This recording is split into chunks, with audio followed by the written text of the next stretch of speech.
Hi, my name is Aspen Johnson. I am currently interviewing for this teaching position. I am from Sandy, Utah, and I have become super passionate and dedicated to the educational field.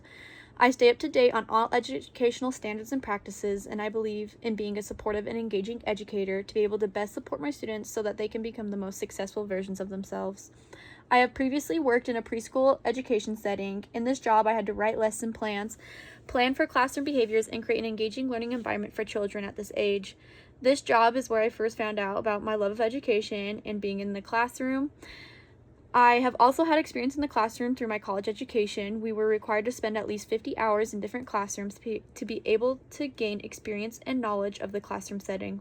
Through these hours, I have learned how to best support and help students in the classroom. I also found out how to best meet the students where they are. I also had some time and experience in a daycare setting, which had helped me follow my love of education because I've been able to work with children and help them develop through their early years of newborn to 5.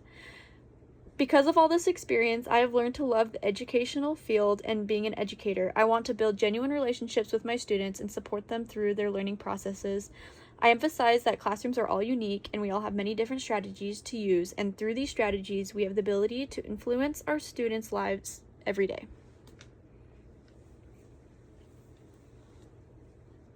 Great. Thank you so much. It's so nice to meet you. So I'm just gonna hop right in and I want to just ask you, how do you incorporate learning theories into your teaching practices? And can you provide an example of how a specific theory has informed your instruction? Perfect, thank you. I incorporate a variety of learning theories into my instruction to ensure that I meet the diverse needs for my students. For instance, I draw heavily from constructivist theory, which emphasizes the importance of building new knowledge on the foundation of prior experiences.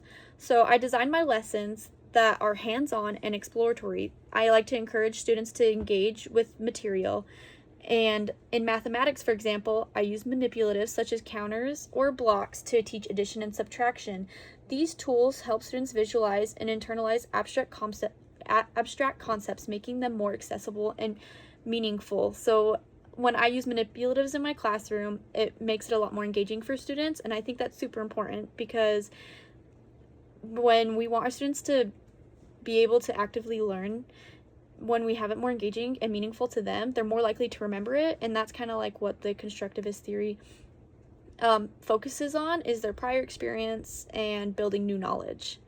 Another key framework I use is Vygotsky's Zone of Proximal Development, or the ZPD.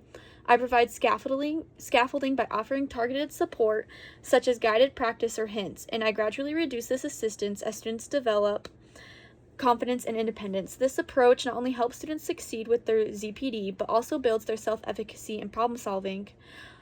I think that this is an important thing to have in a classroom because all kids are unique and different, and we need to be able to help students in different ways. And something that I like to implement in my classroom, as I said, was scaffolding, just because it helps them build their confidence and their independence. And I can offer more support for those who need it, but I'll slowly let go of that support as they start to get new materials and start to understand those materials, and then eventually in hopes that they'll be able to do it by themselves. I also wanted to point out one more thing. I use the behavioralist principle to foster a positive and productive classroom environment. I use consistent positive reinforcement, and I celebrate student achievements, whether big or small, so that I can encourage persistence and engagement. For example, I offer verbal praise, sometimes I offer stickers, or sometimes I'll offer them certificates as they go through their milestones. For example, when I do literacy, if they pass off their levels, I hand them a certificate, and I think this is an important thing to incorporate into the classroom because not only do students feel proud of themselves, but they also can show off to their classmates that they're doing a good job, and it encourages them to keep going and doing even better. Wonderful. I have an additional question for you. How do you stay current with educational trends and professional development? So I stay current by actively participating in professional learning communities and attending workshops, webinars, and conferences focused on the latest educational practices. These opportunities allow me to engage with fellow educators and gain insights into innovative strategies, tools, and techniques. I also subscribe to educational journals such as Educational Leadership and Teaching Young Children, and follow leaders in education through platforms like LinkedIn and Twitter. These keep me informed about new research trends and policy changes. In addition to formal learning, I regularly engage in peer observations and discussions to learn from my colleagues' strategies and perspectives. For example, observing a peer's classroom management technique helped me refine my approach to create a positive learning environment.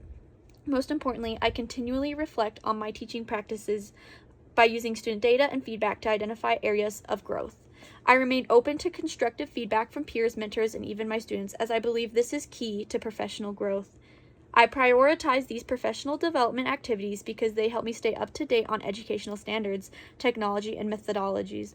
Education is a dynamic field, and it's essential to adapt to changes to provide the best learning experience for my students. For instance, after attending a workshop on differentiated instruction, I would implement new strategies to tailor lessons to my students' varying needs, leading to noticeable improvements in their engagement and achievement. I had wrote a piece in one of my college classes on professional development journal. I noted evidence from these resources provides my teaching with new methods that I can use to make my classroom more beneficial for my students. At the end of the day, I want what is best for my classroom and my students. This philosophy drives my commitment to continuous learning and growth. I want to be the best educator that I can be possible.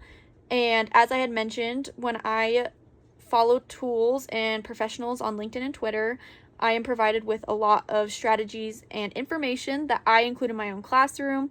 And there's also a lot of things that you can learn from your co-teachers. And I think it's important to have a team so that you are able to gain insight and learn more from each other about the latest standards and techniques in the classroom. And sometimes they have even more resources that we don't know about. Great. So, how do you encourage critical thinking and problem-solving skills in your students? So I foster critical thinking and problem-solving skills by creating an environment that promotes inquiry and exploration. For example, during a science lesson, I present students with an open-ended question like, what do you think will happen if, and encourage them to make predictions. After conducting experiments, I guide them in analyzing the results and comparing them to their hypothesis. I use deep-level questioning that we can see on something like Bloom's taxonomy. By using questioning that is higher in Bloom's taxonomy, we can create problem-solving skills and higher-level thinking. On Bloom's taxonomy, we can notice words like create instead of what or explain. When we look at Bloom's taxonomy, we can create higher level thinking in our students. And instead of just asking simple questions that they might be able to just guess on, we have to have them actually really deep thinking about the questions. And this is important to their growth and learning. And it also lets me as a teacher see if they are actually understanding the concepts and whether or not I need to continue doing a lesson, or if the student needs more scaffolding, or if I even need to do a small group, or if everyone in the classroom is understanding, I can just move on to the next topic, which in some cases is what happens. And through these questionings, I am encouraging them to think deeper and to have more problem-solving skills. Additionally, I integrate problem solving into real-world scenarios. For example, in math, I will present story problems that require students to think about practical solutions, discussing multiple strategies they might use to arrive at an answer. I also encourage collaborative group work where students can share ideas and challenge each other's reasoning. The concepts of questioning and integrating problem solving in relation to the real world is a great way to encourage students to have critical thinking and problem solving skills. Questioning also, in most cases, has our students think deeply about topics, which therefore encourages those skills needed to succeed in the classroom. And with these skills that I teach my students, I'm hoping that they carry them on throughout their whole lives, and that throughout their education they are able to have some problem solving skills learned from my classroom, and that they will have the ability to think more critical and deep about other topics. Great. I thought that was really great. And some things I have to say to you is that I really like that you feel that being engaged not only is the main source of learning, but that you are also engaged within your lessons with scaffolding, putting yourself in those situations. I also like when you mentioned being that positive role model because of all your experience with younger kids, that when you remain positive, it's going to keep that positive environment. And I really like to hear that you go above and beyond, and not just knowing the concept, but you also go to social media platforms to help maintain that, as well as gaining real world experiences and topics so that you can relate them in your lessons to keep the involvement of the children. Thank you. I appreciate your feedback. Yeah, and I agree with everything she said. I would also add something that I really like that you said was you mentioned that students have diverse needs, and I think that's true for many different reasons. But I really like that you tied that fact to in our lessons needing to build the new knowledge on their prior experiences. And that's not something we can really do unless we know a little bit about their prior experiences. So that was really important that you brought that up.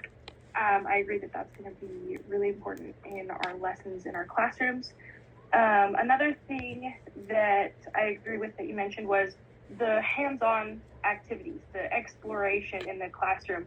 I think that kind of learning is, it includes that novelty, and it's what kind of learning is going to stick with our students in the long term and really help form those brain pathways to the deeper parts of their brain.